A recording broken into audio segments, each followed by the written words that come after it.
pour continuer notre série de prédications. Donc Jacques chapitre 4 du verset 1 jusqu'au verset 10. Le texte dit « D'où viennent les luttes et d'où viennent les querelles parmi vous? N'est-ce pas de vos passions qui combattent dans vos membres? Vous convoitez et vous ne possédez pas. Vous êtes meurtriers et envieux et vous ne pouvez pas obtenir. Vous avez des querelles et des luttes et vous ne possédez pas parce que vous ne demandez pas. Vous demandez et vous ne recevez pas parce que vous demandez mal dans le but de satisfaire vos passions adultères que vous êtes. Ne savez-vous pas que l'amour du monde est inimité contre Dieu? Celui donc qui veut être ami du monde se rend ennemi de Dieu. Croyez-vous que l'Écriture parle en vain? L'Esprit qui habite en nous a des désirs qui tendent à l'envie. Il accorde, au contraire, une grâce plus excellente. C'est pourquoi l'Écriture dit « Dieu résiste aux orgueilleux, mais il fait grâce aux humbles. » Soumettez-vous donc à Dieu, résistez au diable, et il fuira loin de vous. Approchez-vous de Dieu, et il s'approchera de vous. Nettoyez vos mains, pécheurs, purifiez vos cœurs, hommes irrésolus. Sentez votre misère, soyez dans le deuil et dans les larmes, que votre rire s'échange en deuil et votre joie en tristesse. Humiliez-vous devant le Seigneur, et il vous élèvera. Je vous invite à la prière. Notre Dieu et notre Père, nous te rendons grâce. Merci Seigneur pour ta parole, qu'elle est très sage. Elle nous révèle, Seigneur, ta volonté, et elle nous révèle, Seigneur, comment nous sommes trompeurs. Notre Dieu, notre Père, aie pitié de nous, Seigneur, et accorde-nous ton Saint-Esprit afin que nous puissions, Seigneur, saisir cette parole, la comprendre exactement, et qu'ainsi nous puissions la mettre en pratique dans notre vie quotidienne afin de vivre une vie renouvelée en Christ, afin d'être bienheureux, afin de retrouver, Seigneur, la joie que tu nous accordes, que tu nous promets. Sois avec nous, Seigneur. C'est au nom de ton Fils bien-aimé, Jésus-Christ, notre Seigneur et Sauveur, que nous prions. Amen. Amen. Quelques années auparavant, une investigation de la police au Brésil a découvert un énorme réseau de corruption qui englobait plusieurs personnes du gouvernement jusqu'au président de la République. Le président, à l'époque, disait qu'il traiterait avec rigueur ceux qui ont commis les crimes. Il demandait même la justice pour ces criminels. Néanmoins, les investigations ont commencé à révéler que les personnes impliquées étaient en fait les amis du président. Lorsqu'il était confronté à ces faits, il disait qu'il s'agissait des autres et non de lui. Il s'est débarrassé de la culpabilité. Non, c'est les autres personnes, pas moi. Comme il l'a dit une fois, je suis l'âme la plus pure de ce monde. Ni même Jésus-Christ est si pur que moi, il a dit. Néanmoins, par un raisonnement très simple de la police, la tromperie fut dévoilée. À savoir, toutes les personnes, y compris les plus intimes, sont des voleurs, mais tu es le seul qui n'est pas corrompu. C'est ça que vous êtes en train de dire, monsieur le président. Pour se blinder, le président n'avait aucun de ses biens dans son nom. Il s'utilisait de ses amis pour mettre tous les biens, toute la richesse, tout l'argent dans le nom des autres personnes. Ainsi, rien n'était à lui-même. Mais il jouait les biens, les richesses, l'argent. Toutes les propriétés, l'argent détourné pour lui, il l'avait mis sous le nom d'un ami, où il avait des amis là, hein, et partout, pour les défendre et pour les couvrir lors de dénonciations. Donc il savait exactement comment faire, comment voler. Ainsi, il ne serait jamais coupable de quoi que ce soit, car il ne possédait rien. Donc comment la police va dire, mais voilà, tu as détourné l'argent, d'accord, mais où est l'argent? Ah, voici tes propriétés qui ne correspondent pas à tout ce que tu as fait. Il disait toujours, non, mais ce n'est pas à moi, c'est à un ami.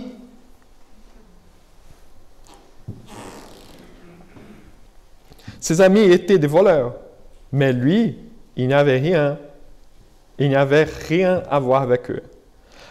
L'amitié est quelque chose qui nous forme et qui nous façonne, mes frères et sœurs.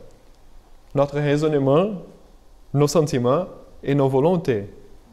Il était entouré des gens voleurs. Forcément, comme la police a conclu, forcément, tu es aussi corrompu et voleur. Ce n'est pas possible d'avoir que des amis voleurs et tu es l'âme la plus pure. Pourquoi je parle de ces cas-là au Brésil? Parce que Jacques écrit à des églises, mes frères et sœurs, qu'il y a la même chose. Où il y avait beaucoup de disputes dans ces églises-là. Comme vous venez de lire, Jacques il parle de querelles, des luttes entre eux. Les gens se disputaient tout le moment concernant à certains sujets et lorsqu'il y a trop de discussions, l'animosité monte et des mots très critiques, rudes, sont prononcés. Et là, les relations sont gâchées. Finalement, les personnes sont blessées, naturel. C'est pourquoi ce n'est pas au hasard que Paul il va prévenir même Tite et Timothée. À Tite, il dit clairement, mais évite les discussions folles, les généalogies, les querelles, les disputes relatives à la loi, car elles sont inutiles et vaines.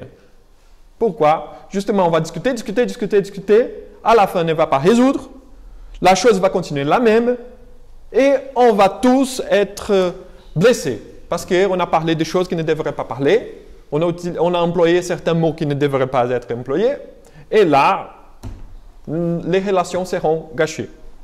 C'est compliqué, je sais, parce que nous sommes dans une société qui aime bien de la discussion, mais il y a une limite. Il faut savoir la limite de discuter, jusqu'à où je peux aller pour ne pas blesser l'autrui. Certes, il y a des discussions valides qui demandent l'attention, mais sans sacrifier les principes chrétiens comme la sagesse, la tempérance, l'amour et la modération. Ça veut dire, il ne vaut pas la peine de discuter avec quelqu'un si à ce moment de cette discussion, je dois sacrifier certains principes de la foi chrétienne. C'est mieux perdre la raison, perdre l'argument, mais gagner la personne, que perdre la personne, mais montrer que j'ai raison. C'est là la logique, mais que dans notre vie quotidienne, normalement, elle est plutôt l'inverse. On veut avoir raison. Et là, on perd les gens. Ce n'est pas au hasard si, avant de traiter ces problèmes de dissension au sein de l'Église, Jacques parle de la sagesse comme rédemption de notre folie, comme nous avons vu la semaine dernière dans le chapitre 3, du verset 13 jusqu'au verset 18. Donc Jacques, il fait une sorte de discussion, une introduction au vrai problème qu'il toucherait dans le chapitre 4, en parlant déjà de la sagesse. C'est d'une façon très pastorale que Jacques vient traiter maintenant ces problèmes de dissension dans l'Église. Les querelles, les luttes. Jacques va diagnostiquer et prescrire les remèdes nécessaires pour guérir cette maladie au sein de la communauté.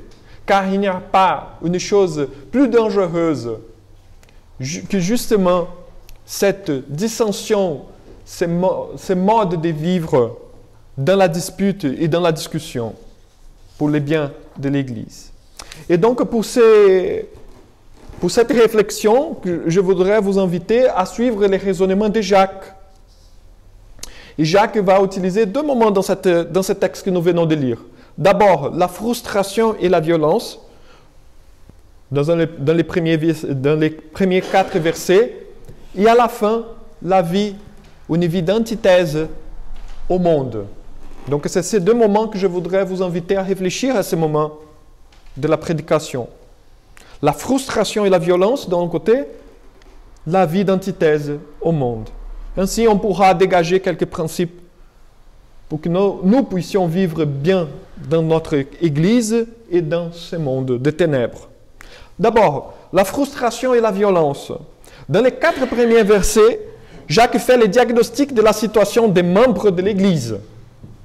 Il montre que la racine des luttes et des querelles parmi eux sont issues des passions charnelles, des envies, des jalousies. Bref, ils s'intéressent à eux-mêmes au lieu de considérer les prochains. C'est ça, à la base, le fondement pourquoi il y a les querelles. Pourquoi il y a les querelles? Parce qu'au lieu de penser à l'autre, vous pensez à vous-même. Comme je vous ai dit tout à l'heure, notre logique est toujours « je veux gagner, je veux avoir raison et tant pis pour l'autre ». La logique de l'Évangile est « je perds l'argument, je perds la raison, je n'ai pas besoin d'avoir raison tout le temps, mais je gagne la personne, je garde l'amitié ». Bref, ils s'intéressent à eux-mêmes. Ils ne s'intéressent pas à l'autre. Jacques montre la profondeur du problème, car lorsqu'ils pensent à satisfaire eux-mêmes, ils s'éloignent de la vraie satisfaction, à savoir jouir des bienfaits du Christ. Mes frères et sœurs, il n'est pas en train de parler à des impies, il est en train de parler aux gens de l'Église. Vous voyez? Des gens chrétiens, vraiment chrétiens, mais qui sont en train de promouvoir des dissensions, des luttes, des querelles, des discussions vaines. Et dans ce sens, au lieu de chercher la vraie satisfaction qui est en Christ, ils cherchent leur propre satisfaction. Quand nos actions sont motivées par nos passions ou par nos désirs mauvais, elles portent en soi la sémence de sa propre destruction, parce qu'elles émergent d'un cœur qui ne s'intéresse qu'à soi-même. Et c'est là la grande différence du christianisme de n'importe quelle autre religion et de n'importe quelle société, de n'importe quelle philosophie, de n'importe quelle manière de penser. La différence essentielle du christianisme, de la foi chrétienne, est qu'elle déplace toujours l'intérêt de moi-même vers l'autrui. C'est là est la grande différence.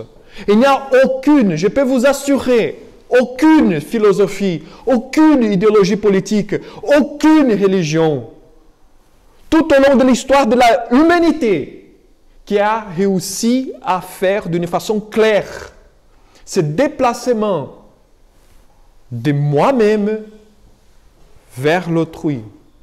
D'abord, cet autrui, Dieu, ensuite, mon prochain. C'est là la base de l'Évangile. Pour détruire l'Évangile, il faut détruire cette relation. Mais c'est justement cette relation qui tient nos sociétés occidentales. Si on pense qu'à nous-mêmes, on porte déjà la sémence de la destruction. Notre vie va se détruire. C'est clair et net. L'histoire a déjà prouvé cela.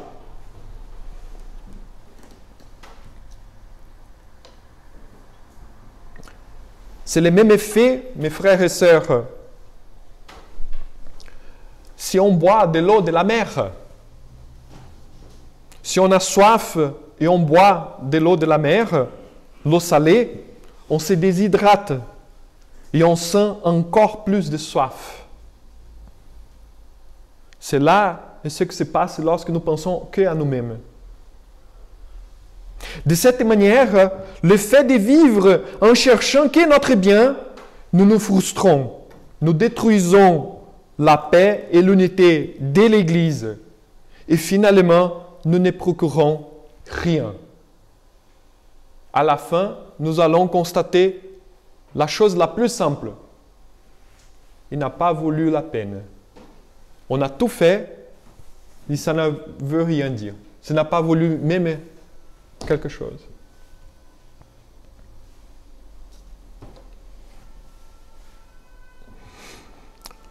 Voilà les problèmes. Nous allons de la frustration à la violence, car à la fin, nous blessons les uns et les autres, parce que nous sommes frustrés. Nous avons voulu nous satisfaire, mais nous ne sommes pas arrivés à le faire. Maintenant, on passe pour la violence, parce qu'on est frustré, on est motivé par nos mauvais désirs. Et je ne parle pas simplement de violence de taper quelqu'un, mais de violence dans la façon de parler ou dans la façon d'agir avec l'autrui. C'est déjà de la violence. Finalement, nous nous plaignons que nous souffrons ou nous disons pourquoi telle et telle chose m'arrive. Mais justement, tu récoltes ce que tu sèmes. C'est clair et net, c'est le principe. Et Jacques, il va toucher à une dimension encore plus profonde, parce qu'il va dire que même les prières peuvent être utilisées de cette manière intéressée, comme il s'agissait d'un rituel mystique pour protéger la personne, ou pour que la personne se sente tranquille avec Dieu, qu'elle a accompli sa partie dans la relation. Même les prières peuvent utiliser de cette manière. Les prières peuvent être essuyées avec cette manière de penser, de chercher la satisfaction à soi-même. Quand je prie, par exemple, comme je vais prier pour que Dieu me protège, tout simplement, comme il s'agissait de quelque chose de mystique, je fais confiance plutôt à la prière qu'au Dieu de la prière. Ou je veux prier parce qu'ainsi je fais ma partie, donc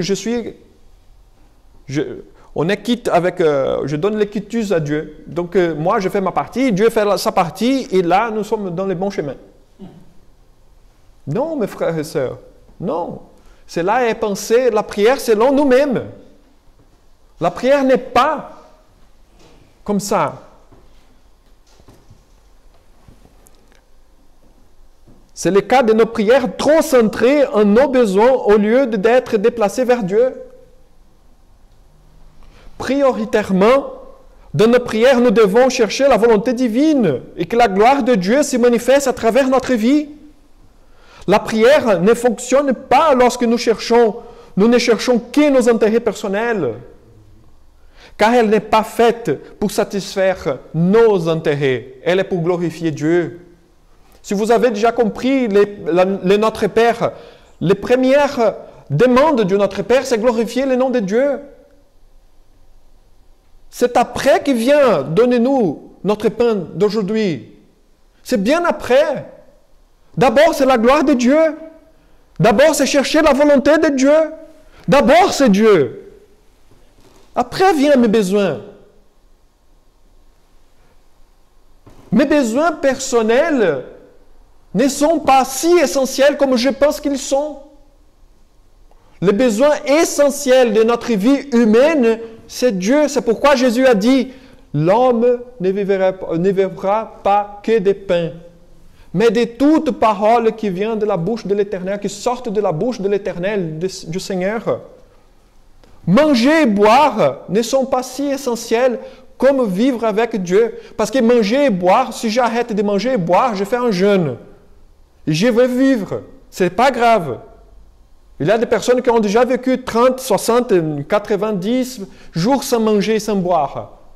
Mais sans Dieu, on ne vit qu'une seule seconde. sans la présence de Dieu. Si vous êtes là ce matin, si nous sommes là aujourd'hui, si nous sommes encore vivants, c'est parce que la providence divine, elle est là dans notre vie. Ou vous pensez que nous fonctionnons d'une façon autonome? Nous sommes une machine qui ne dépend de rien. Nous dépendons de tout, absolument de tout. Nous voyons la faiblesse et la fragilité de l'être humain. Un virus que nous ne voyons pas, que nous ne sentons pas, que nous ne apercevons pas, a bouleversé le monde entier. Et on va penser que nous sommes grands encore. Nous allons penser que nous, les êtres humains, sommes de grandes choses. C'est pourquoi, mes frères et sœurs, même la prière peut être souillée avec cette vision trompeuse de se satisfaire nous-mêmes.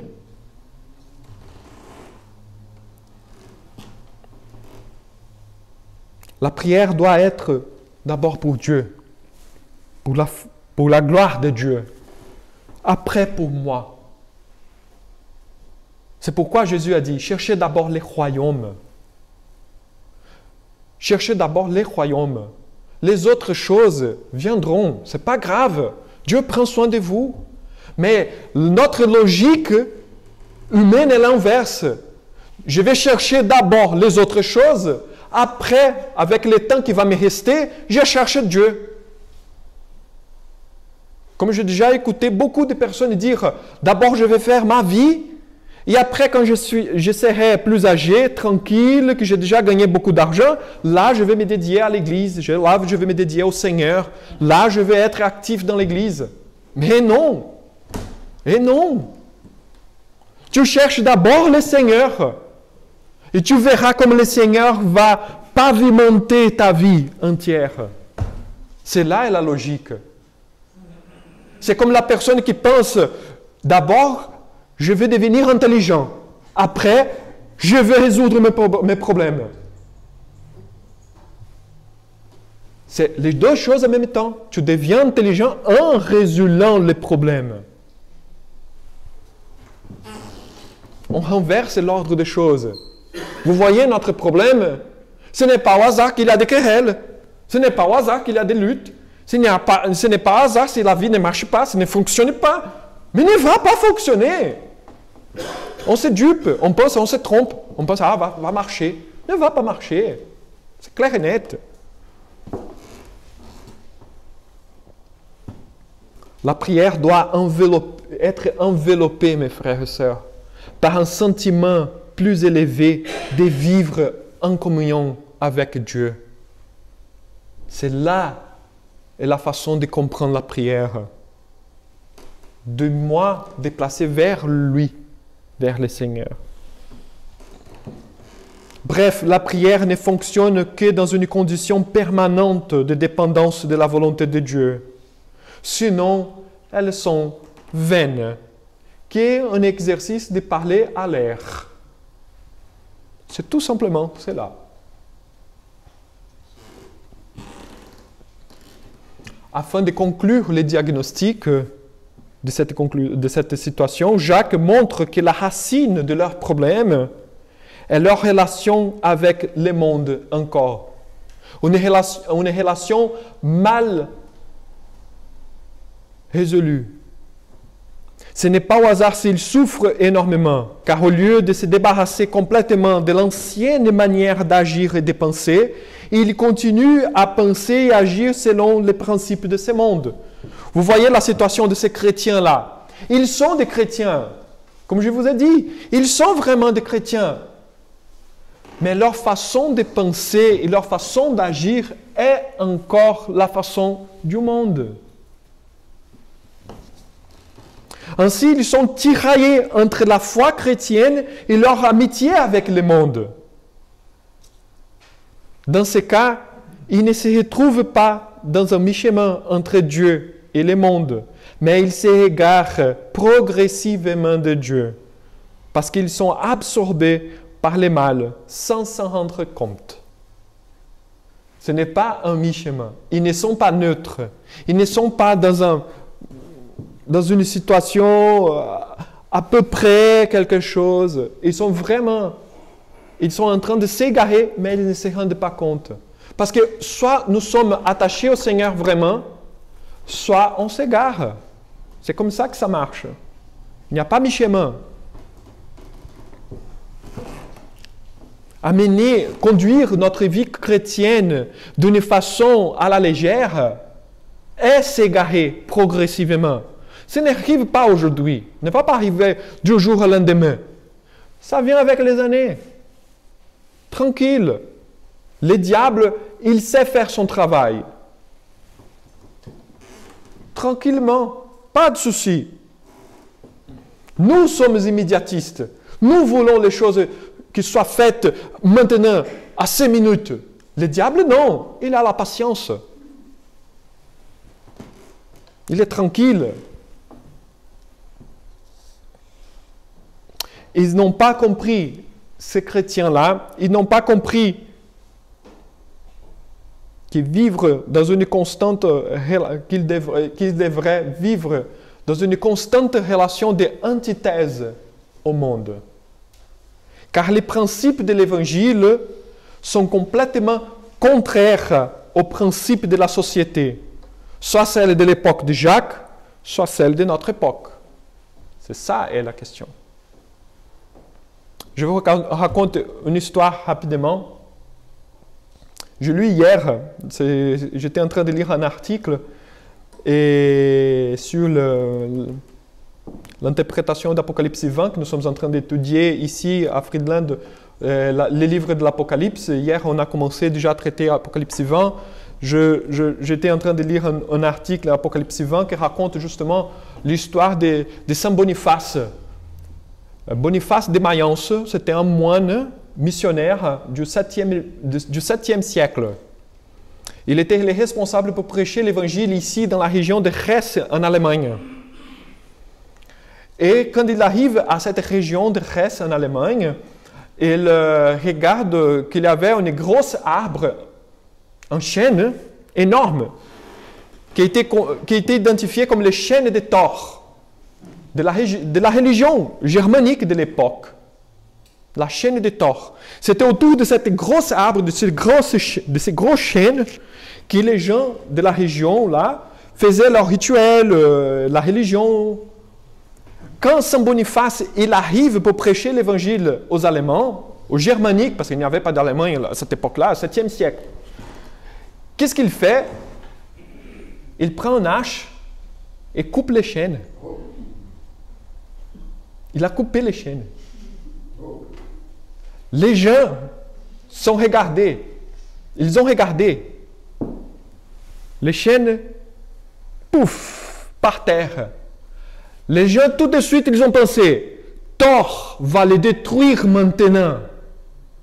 Parce qu'il vient de faire une bêtise. Il a détruit les chênes sacrés. Qu'est-ce qui se passe? L'histoire nous raconte cette histoire. Rien. N'arrive rien. Les gens se regardent. Qu'est-ce que c'est pas? Mais Thor il vient de briser, il vient de couper le chêne sacré. Qu'est-ce qui se passe? Boniface dit, mon Dieu est plus puissant. La région entière de Hesse en Allemagne est convertie au christianisme à cette époque-là. Ce Dieu est plus puissant que les nôtres.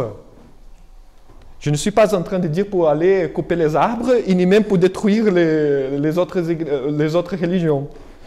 La question ici, c'est de montrer, mes frères et sœurs, l'Évangile, il est dans une relation d'antithèse avec le monde, avec la société. Pourquoi? Parce qu'il porte des principes supérieurs. Il est plus puissant. L'Évangile, les principes de l'Évangile sont plus puissants que de cette société. Sont plus puissants. C'est pourquoi je dis, c'est une tromperie penser que le christianisme, l'Évangile est une foi et une religion parmi les autres et qu'ils sont tous égaux. Ils sont égales, toutes les religions sont la même chose. Non, non. Le christianisme, d'abord qu'il est unique, et deuxièmement, il est supérieur. Parce que notre Dieu est le vrai Dieu. Pourquoi il est le vrai Dieu? Parce qu'il a créé toutes les choses.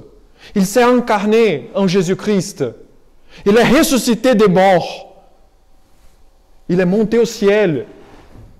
Et il règne souverainement. À tel point que ça fait 2000 ans que l'Église, elle est là. 2000 ans que l'Église, elle est là.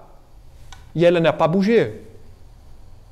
Malgré les attaques, malgré les tentatives de détruire l'Église, tout au long de l'histoire, ça fait 2000 ans que nous sommes là encore. Et en antithèse avec ce monde. Ce n'est pas possible de ne pas être vrai. Mais qu'est-ce que je veux dire par rapport à cette vie d'antithèse au monde? Et c'est le deuxième moment de cette prédication. Parce qu'il s'agit du remède que l'apôtre Jacques, que le pasteur Jacques propose à cette église ou à ces églises pour répondre à cette situation qu'il vivait. Le remède pour cette situation est de comprendre d'abord que Dieu nous a fait une grâce. C'est-à-dire, Dieu nous a accordé l'Esprit Saint pour nous habiter afin que nous soyons perfectionnés jusqu'au jour que nous allons rencontrer le Seigneur. Dieu nous a fait une énorme grâce que nous ne méritons pas. Nous a donné le Saint-Esprit qui nous habite maintenant, qui est là maintenant. Ainsi, nourrir une approche avec les principes de notre société en tant que chrétiens est commettre un adultère dans notre relation avec Dieu. Ce n'est pas au hasard que Jacques il dit « Vous êtes des adultères, vous êtes des hypocrites ». C'est pourquoi elle est dure. Parce que la plaie, elle est profonde. Elle demande un remède fort pour la guérir. Ce n'est pas une petite blessure. C'est vraiment un cancer qu'il y avait dans l'Église. Il faut traiter avec la chimiothérapie et non avec le Doliprane. C'est pourquoi Jacques, il est dur avec l'Église. Mais en même temps, il est tendre, plein d'amour. Ce n'est pas au hasard si Jacques se sert de la même structure des rappels des prophètes de l'Ancien Testament concernant à l'infidélité de l'Ancienne Alliance. Jacques se met là comme un prophète. L'Église est rappelée par la bouche de l'apôtre qu'elle doit être fidèle à Dieu dans cette nouvelle alliance et ne pas avoir une relation avec ce monde de corruption. Il n'est pas en train de dire « vous devez sortir du monde ». Vous devez éviter de se souiller avec le monde. C'est ça que Jacques est en train de dire. L'Église, mes frères et sœurs, est une nouvelle communauté, est un nouvel ordre social, poussé par la puissance de l'Esprit Saint, selon la parole de Dieu.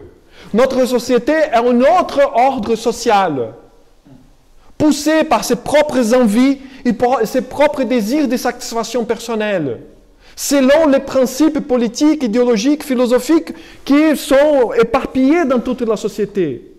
C'est là la différence entre Église et société.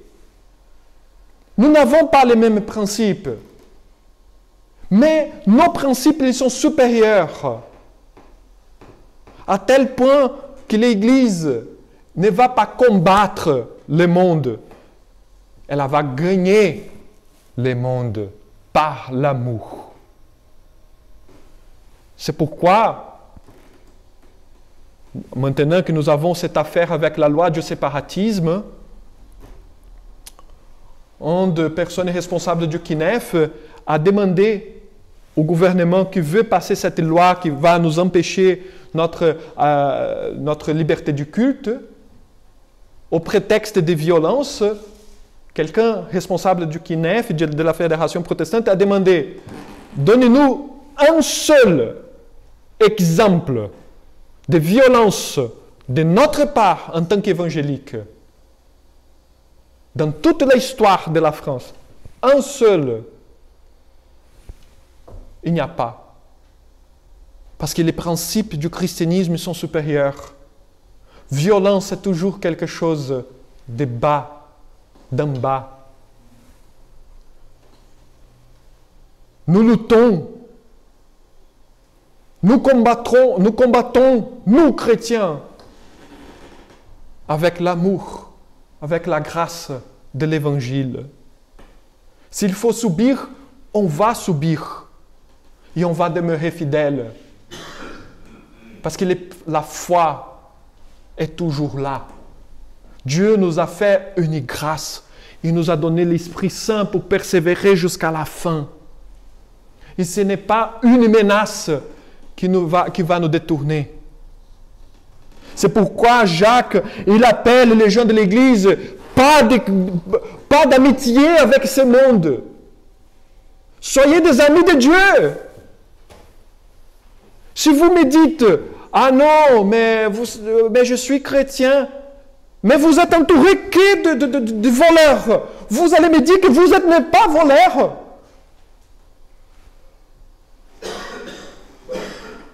C'est là, ce que Jacques est en train de dire. Soyez des chrétiens. Soyez amis de Dieu. C'est ça être chrétien. Sois d'amis de Dieu. C'est le même d'avoir tous ses amis et son voleur. Et puis dire, je ne suis pas voleur. Ah, mais je suis pur. Ça ne fonctionne pas comme ça. Cela ne fonctionne pas comme ça. En demeurant fidèles à Dieu par la puissance de l'Esprit Saint, nous allons réussir à vivre sans se battre. Nous allons vivre une vie de paix. Les querelles et les dissensions arrivent parce que nous vivons dans une dépendance constante de l'Esprit de Dieu. Mais nous préférons vivre par notre propre force, par nos propres mérites, par nous-mêmes. Nous revenons au principe de notre société dont le principal est l'orgueil. Lorsque l'orgueil se montre dans la tendance des personnes à se confier dans leur propre force, au lieu de chercher en Dieu leur satisfaction. Je peux réussir parce que j'ai un bon travail. Je peux réussir parce que j'ai de l'argent. Je peux réussir parce que moi, je peux faire ça et ça. Je suis talentueux, j'ai de l'intelligence, je suis ceci, je suis cela. Et non, et non. C'est l'orgueil qui nous empêche d'avoir une vie de prière constante, car nous faisons confiance en nos propres capacités. On cherche Dieu. Oui, on prie. Oui, quand de nous-mêmes, on a déjà tout fait. Le Seigneur nous invite. Allez, continuez à faire. Vous devez faire exactement, mais dans la dépendance du Seigneur. C'est le Seigneur qui nous donne les choses. C'est le Seigneur, par sa providence, qui nous accorde tous ses bienfaits. En outre, ne pas avoir une vie de prière constante montre que notre orgueil par rapport à Dieu, comme s'il y aurait une partie de notre vie où Dieu ne domine pas. Seigneur, cette partie-là, c'est à moi. Le reste, c'est à toi. Il n'existe pas cela. Le Seigneur prend soin absolument de tous les domaines de notre vie. Sans une vie de prière constante, les gens montrent qu'ils ne sont pas d'amis de Dieu. C'est la même chose de se marier avec quelqu'un et ne jamais avoir une conversation. Habiter dans la même maison et ne jamais parler. Est-ce que c'est possible un mariage comme ça? C'est la même chose, mes frères et sœurs. Si on ne prie pas, après on va dire qu'on est chrétien.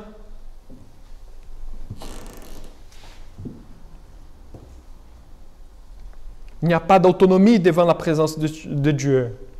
C'est ici que l'on retrouve les remèdes pour nos problèmes, mes frères et sœurs. Car la maladie est plus sévère que l'on aurait pensé.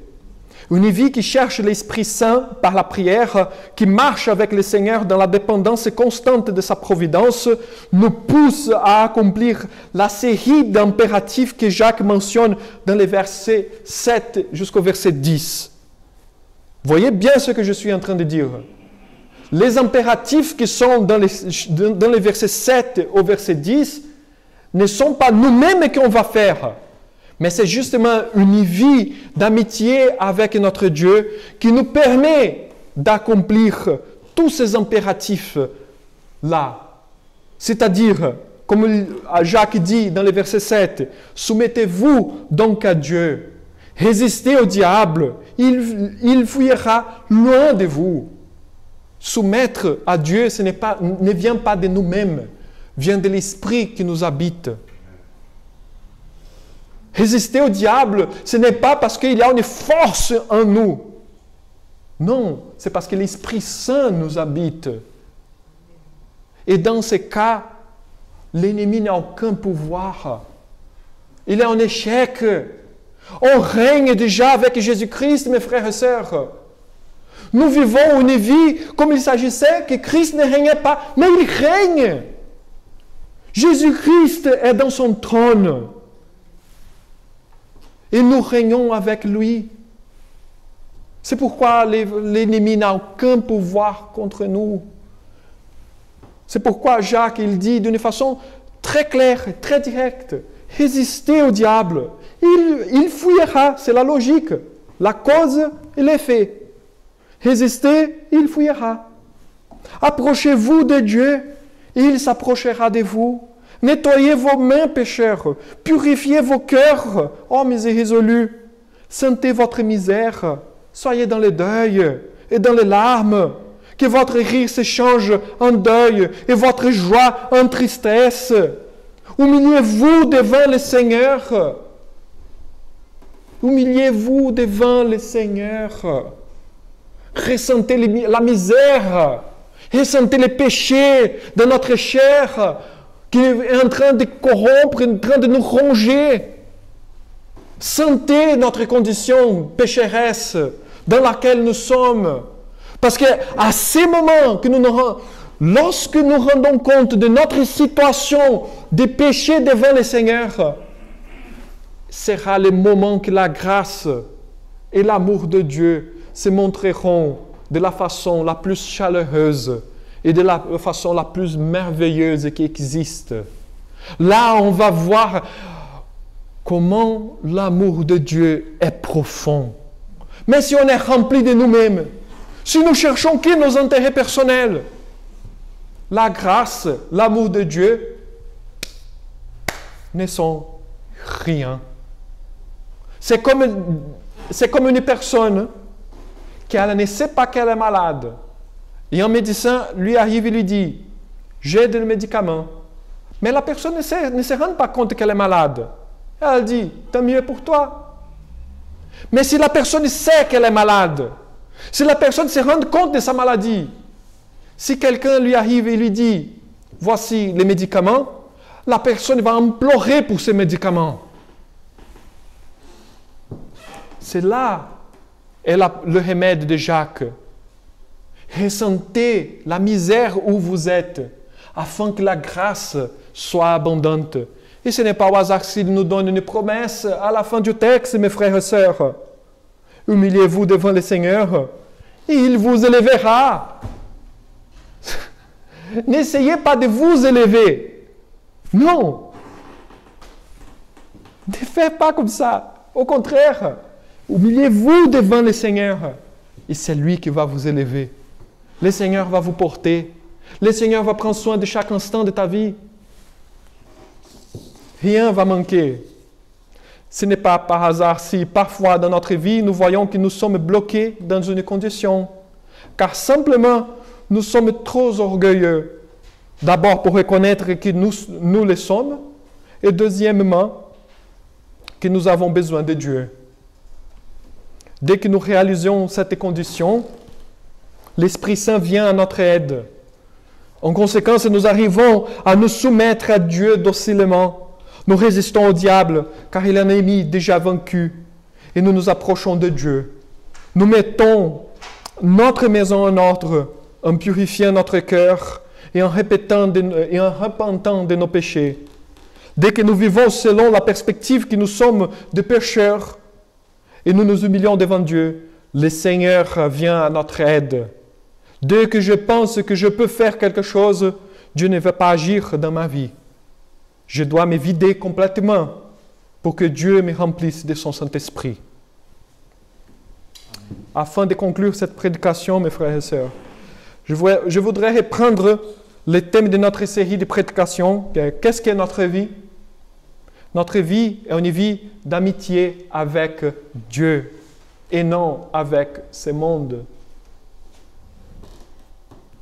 Si nous vivons encore selon les principes de ce monde, nous aurons toujours des querelles, des luttes, et nous allons toujours blesser au lieu de guérir.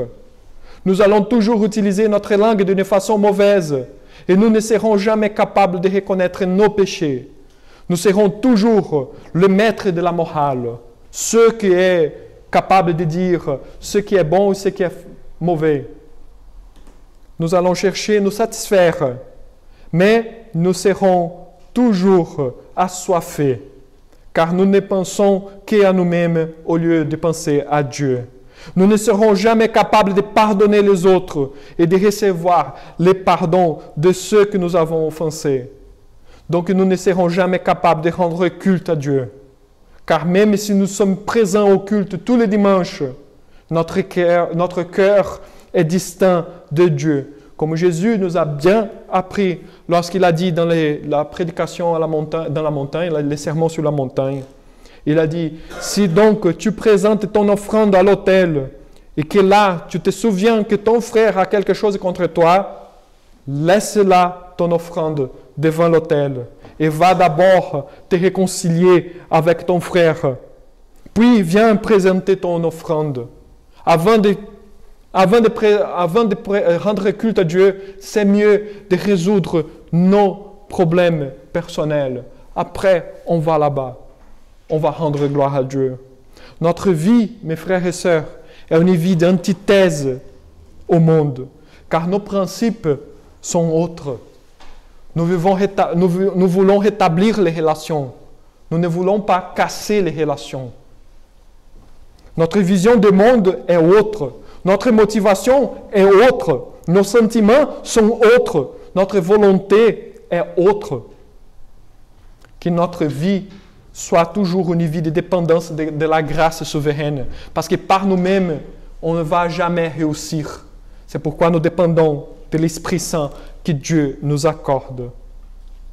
Seulement de cette manière, nous pourrons vivre d'une façon heureuse pour la gloire de Dieu.